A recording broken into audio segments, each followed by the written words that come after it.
Domingo que vem já é a Páscoa. Quando eu era pequena, eu gostava demais da Páscoa, gostava dos ovos de chocolate. Ai, o coelhinho é a coisa mais fofinha que tem. Mas eu sempre soube que a Páscoa é uma história muito maior, muito mais bonita do que simplesmente um coelho que bota ovo de chocolate. E eu vou contar para vocês essa história. E eu vou começar do que se comemora hoje, domingo, um domingo antes da Páscoa, que é o domingo de Ramos, que é uma história linda. Bom, só para a gente poder entender por que lá quando Jesus estava aqui na Terra se comemorava a Páscoa, eu vou contar para vocês como que isso começou. Você já ouviu falar das 10 pragas do Egito? Acho que todo mundo já ouviu falar disso, né? O que pouca gente já parou para pensar ou sabe é que essas 10 pragas, elas fizeram parte daquilo que viria a ser a primeira comemoração da Páscoa. O povo que Deus escolheu para ser dele era escravo. E aí, eles estavam sofrendo demais, tristes demais, eles não podiam fazer nada. E as coisas iam piorando, piorando. O faraó, né, que era o rei daquele lugar, ele começou a oprimir aquelas pessoas e ele falou, deu uma ordem que toda criança que nascesse no Egito, se fosse menino, era para matar. Se fosse menina, podia deixar viver, mas menino tinha que matar. E aí, nasceu um menino chamado Moisés. Não vou contar a história do Moisés agora, mas quando ele cresceu, Deus chamou Moisés para libertar o povo do Egito daquela escravidão, daquela prisão que eles viviam. E aí, então, Moisés foi lá, falou com o faraó, deixa meu povo sair. E o faraó, não, vou deixar sair não. E aí Deus mandou uma praga. A água do Egito inteiro virou sangue.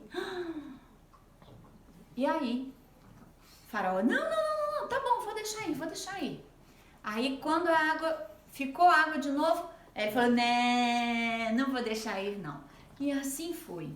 Acontecia uma coisa horrível, ele falava, tá bom, ora aí pra Deus tirar esse negócio daqui que eu vou deixar vocês irem embora. E aí, quando Deus atendia a oração de Moisés, ele, não vou deixar. Até que chegou um dia que Deus falou para Moisés assim, Moisés, você fala para o povo hebreu que hoje à noite eles vão fazer uma coisa especial. Cada família vai ficar na sua casa e vai matar um cordeiro, assar e vai ser o jantar de vocês. O sangue que vai sair desse cordeiro, quando você matar, você vai usar e vai passar nas portas da casa. Sabe por quê? Porque essa noite eu vou mandar um anjo da morte.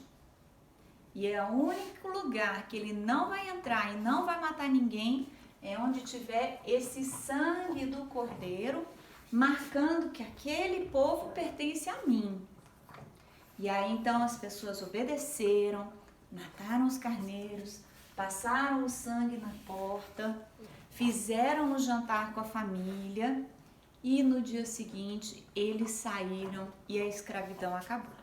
Então todo ano depois daquilo eles comemoravam o quê? A Páscoa. Esse nome vem de uma palavra em hebraico, Pesach, que quer dizer passagem. A Páscoa é a comemoração do dia que o anjo da morte passou por cima da casa daqueles que tinham o sinal que Deus colocou.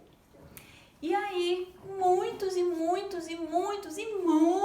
anos depois, quando Jesus estava aqui na Terra, ele era lá da terra de Israel, onde aconteceu esse milagre, né? Essa libertação, onde Deus mandou que eles comemorassem todo ano o Pesach, para eles nunca se esquecerem que eles tinham sido escravos e agora eram livres.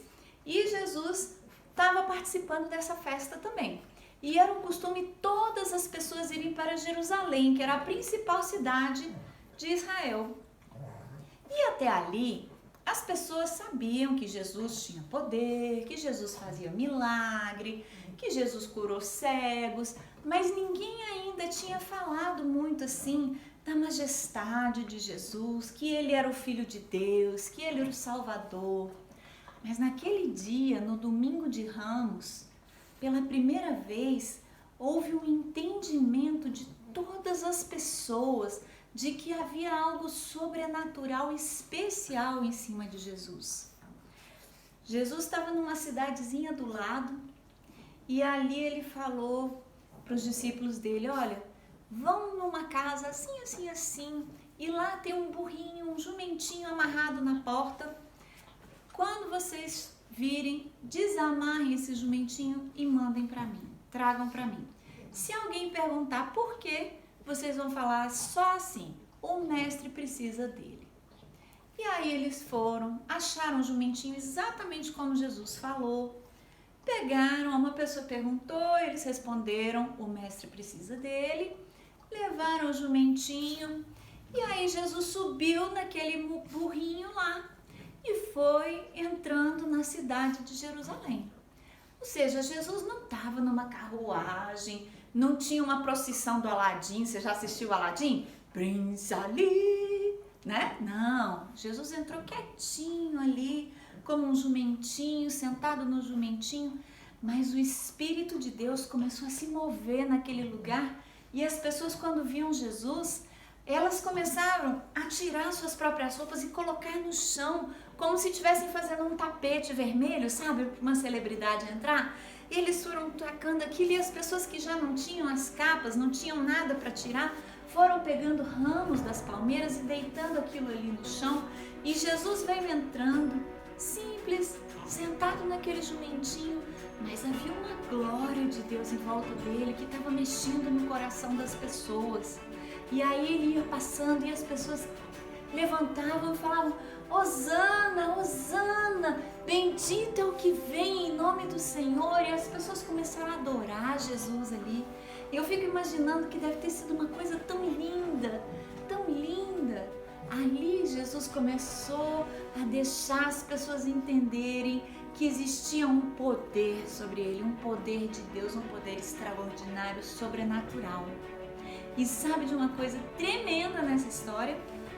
Quem continuou, depois que todo mundo, Jesus passou, as pessoas foram pegando as coisas, né, e foram voltando para os seus lugares, mas a Bíblia conta que as crianças continuaram andando atrás de Jesus e continuaram falando, bendito é o que vem em nome do Senhor, bendito é o que vem. Porque as crianças têm um coração muito ligado ao coração de Deus, sabia? Se você conseguir acalmar seus pensamentos, acalmar o seu coração, você consegue ouvir a voz de Deus falando com você, sabia? Se você nunca ouviu a voz de Deus, pede para Ele falar com você. Fala, Deus, fala comigo, fala no meu coração, me mostra que você é real. Como aquelas crianças ouviram as pessoas falando e viram aquilo e sentiram a presença do Espírito de Deus e continuaram, depois que todo mundo parou, eles cantaram tanto, gritaram tanto que quando Jesus chegou lá na sinagoga, na igreja, né, os líderes daquela época, os sacerdotes falaram assim, não, manda essas crianças calarem a boca, já cantaram demais. E aí Jesus falou assim, se elas pararem de falar, até as pedras vão gritar. E Jesus permitiu que as crianças continuassem ali adorando o nome dele. E ali era uma semana antes do maior milagre que a pessoa mais poderosa desse universo fez. Jesus é o único super-herói de verdade. Ele até tem uma identidade secreta, sabia?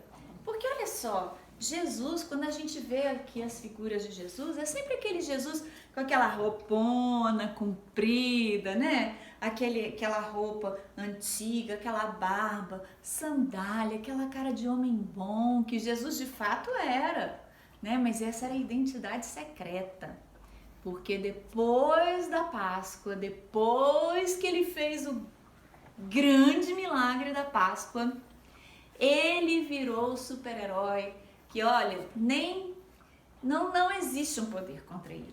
E depois eu vou mostrar para vocês como que a Bíblia fala que ele é. Não é mais o Jesus de vestidão, ele agora que ele voltou para o céu, ele é Jesus num cavalo enorme, tem um manto tingido de sangue, tem várias e várias coroas na cabeça, tem escrito na perna assim, Rei dos Reis e Senhor dos Senhores, e ele tem uma espada que sai da boca dele. Não é mais aquele Jesus bonzinho que a gente viu, não. É um Jesus que voltou para a glória dele, é todo poderoso.